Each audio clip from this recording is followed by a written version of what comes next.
ಅಮ್ಮ, ನಿನ್ನನ್ನು ನೋಯಿಸಿದ್ದೇನೆ, ಕ್ಷಮಿಸಿಬಿಡು ಎಂದು ಪತ್ರ ಬರೆದಿಟ್ಟು ಬಾಲಕನೊಬ್ಬ ದೆಹಲಿ ಮೆಟ್ರೋ ಎದುರು ಹಾರಿ ಆತ್ಮಹತ್ಯೆಗೆ ಶರಣಾಗಿರುವ ಘಟನೆ ನಡೆದಿದೆ. ಮಂಗಳವಾರ ಬೆಳಗ್ಗೆ ಮನೆಯಿಂದ ಹೊರಟಿದ್ದ 16 ವರ್ಷದ ಬಾಲಕ ಡ್ರಾಮಾ ಕ್ಲಬ್ನಲ್ಲಿ ಮತ್ತೊಂದು ದಿನ ಕಳೆಯಲು ಇಷ್ಟಪಟ್ಟಿದ್ದ. ಆದರೆ ಅಂದೇ ಮಧ್ಯಾಹ್ನ ಆತ ಆತ್ಮಹತ್ಯೆ ಮಾಡಿಕೊಂಡಿದ್ದಾನೆ. ತನ್ನ ಅಂಗಾಂಗಗಳನ್ನು ದಾನ ಮಾಡುವಂತೆ ಮತ್ತು ಯಾವುದೇ ಮಗು ತಾನು ಅನುಭವಿಸಿದ ನೋವನ್ನು ಅನುಭವಿಸಬಾರದು ಎಂದು ಆತ್ಮಹತ್ಯೆ ಪತ್ರವನ್ನು ಬರೆದಿಟ್ಟಿದ್ದಾನೆ.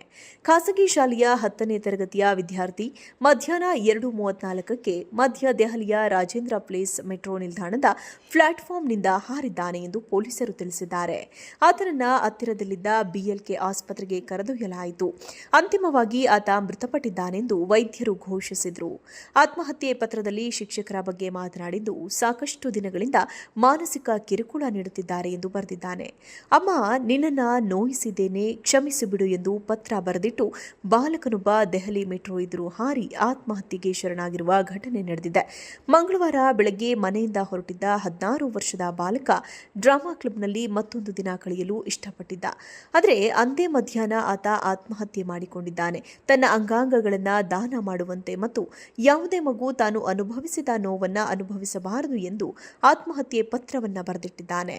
ಖಾಸಗಿ ಶಾಲೆಯ 10ನೇ ತರಗತಿಯ ವಿದ್ಯಾರ್ಥಿ ಮಧ್ಯಾಹ್ನ 2:34ಕ್ಕೆ ಮಧ್ಯ ದೆಹಲಿಯ ರಾಜೇಂದ್ರ ಪ್ಲೇಸ್ ಮೆಟ್ರೋ ನಿಲ್ದಾಣದ ಪ್ಲಾಟ್ಫಾರ್ಮ್ನಿಂದ ಹಾರಿದ್ದಾನೆ ಎಂದು ಪೊಲೀಸರು ತಿಳಿಸಿದ್ದಾರೆ. ಆತನನ್ನು ಹತ್ತಿರದಲ್ಲಿದ್ದ ಬಿಎಲ್ಕೆ ಆಸ್ಪತ್ರೆಗೆ ಕರೆದೊಯ್ಯಲಾಯಿತು. ಅಂತಿಮವಾಗಿ ಆತ ಮೃತಪಟ್ಟಿದ್ದಾನೆಂದು ವೈದ್ಯರು ಘೋಷಿಸಿದರು. ಆತ್ಮಹತ್ಯೆ ಪತ್ರದಲ್ಲಿ ಶಿಕ್ಷಕರ ಬಗ್ಗೆ ಮಾತನಾಡಿದ್ದು, ಸಾಕಷ್ಟು ದಿನಗಳಿಂದ ಮಾನಸಿಕ ಕಿರುಕುಳ ನೀಡುತ್ತಿದ್ದಾರೆ ಎಂದು ಬರೆದಿದ್ದಾನೆ. ಶಾಲೆಯಲ್ಲಿ ಆತನನ್ನು ಕೆಟ್ಟದಾಗಿ ನಡೆಸಿಕೊಳ್ಳಲಾಗುತ್ತಿತ್ತು. ಸಾಕಷ್ಟು ದಿನಗಳಿಂದ ಆತ ಮಾನಸಿಕವಾಗಿ ಕುಗ್ಗಿ ಹೋಗಿದ್ದ. ಶಿಕ್ಷಕರು ಪ್ರತಿಯೊಂದು ಸಣ್ಣ ವಿಷಯಕ್ಕೂ ಅವನನ್ನು ಗದರಿಸುತ್ತಾ ಇದ್ರು ಮತ್ತು ಭಾವನಾತ್ಮಕವಾಗಿ ನೋವುಂಟು ಮಾಡುತ್ತಿದ್ರು.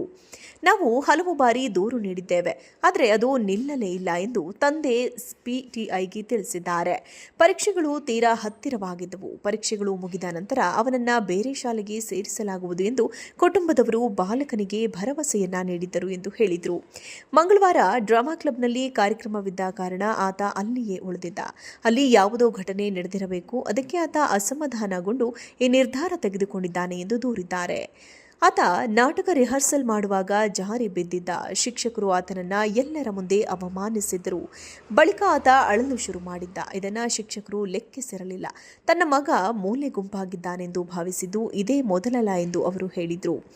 ತಂದೆಯ ಪ್ರಕಾರ ಅವರು ಮತ್ತು ಅವರ ಪತ್ನಿ ನವೆಂಬರ್ 18ರಂದು ತಮ್ಮ ತಾಯಿಯ ಶಸ್ತ್ರಚಿಕಿತ್ಸೆಗಾಗಿ ಮಹಾರಾಷ್ಟ್ರದ ಕೊಲ್ಹಾಪುರಕ್ಕೆ ಪ್ರಯಾಣ ಬೆಳೆಸಿದ್ರು. ಮಗ ಮಂಗಳವಾರ ಎಂದಿನಂತೆ ಶಾಲೆಗೆ ಹೋಗಿದ್ದ. ಘಟನೆಯ ಬಗ್ಗೆ ಅವರಿಗೆ ಮೊದಲ ಕರೆ ಮಧ್ಯಾಹ್ನ 2:45ಕ್ಕೆ ಬಂದಿತ್ತು. ನನ್ನ ಶಾಲಾ ಶಿಕ್ಷಕರ ವಿರುದ್ಧ ಕ್ರಮ ಕೈಗೊಳ್ಳಬೇಕೆಂಬುದು ನನ್ನ ಕೊನೆಯ ಆಸೆ. ಬೇರೆ ಯಾವುದೇ ವಿದ್ಯಾರ್ಥಿಗೂ ಈ ಸ್ಥಿತಿ ಬರಬಾರದು ಎಂದು ನಾನು ಬಯಸುತ್ತೇನೆ ಎಂದು ಆತ ಬರೆದಿದ್ದ. ಆತನ ಸಹೋದರ ಮತ್ತು ತಾಯಿಯ ಬಳಿಯೂ ಕ್ಷಮೆ ಕೇಳಿದ್ದ.